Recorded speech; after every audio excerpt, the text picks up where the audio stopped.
It can add a little bit of stress during the holidays when we start to crave those seasonal flavors and holiday foods, knowing that they tend to be a little higher in calories and people sometimes gain weight over the holidays. And when you're craving those holiday flavors, you can work them in low calorie and even really healthy ways. Oranges are amazing during the holiday season.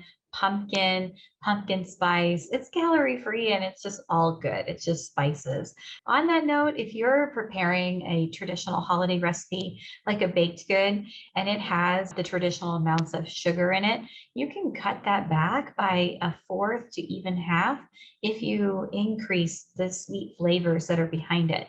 Like the vanilla, you can put an extra 50% more vanilla. You can put 50% more cinnamon, and that brings up the sweetness of it without adding more sugar.